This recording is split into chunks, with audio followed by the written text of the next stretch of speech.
Push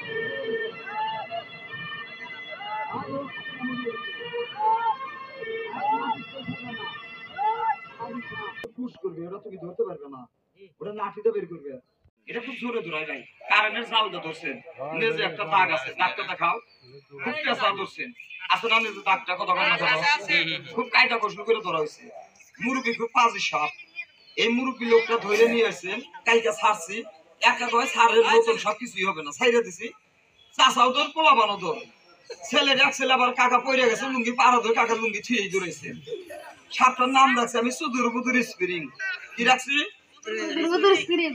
আমি এই সাপটা দেখাবো, কিন্তু আমার হাত জানি আবার পেশ মারিস না, মুরগি তো পেশ মার।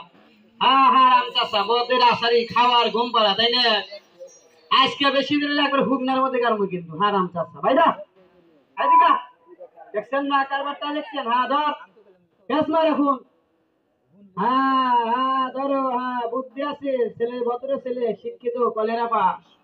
হ্যাঁ লেখাপড়া করাইছি ভাইজান বেলকুচি কলেজে।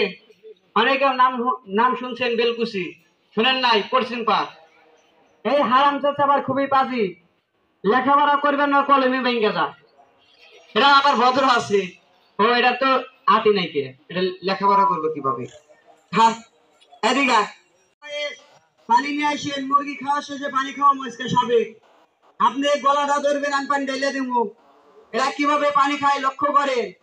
আরেকটা সাপ দেখাবো কাকা, এই সাপটা মুরগি খাওয়ানোর সাথে সাথে একটা সাপ দেখাবো, সাপটলি আদা তেজেন স্কোয়ার বাক্সের ভিতরে। সাপটার গ্যাসে বাবাজি হাজার হাজার কাটা।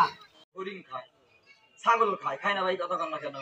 বাঘের বাচ্চা দূরে খায়, শিয়াল দূরে খায়। আজকে ফৌজদের কাছ দেখা দিলেন, আমি নতুন সাপটা ছাড়বো। আর সাপ দেখানোর মাধ্যমে আমার যাবার পথে কোন ছেলে পেলে মুখের দাঁত তুলে নেও, এসে বইবে, একটা দাঁত ফিরি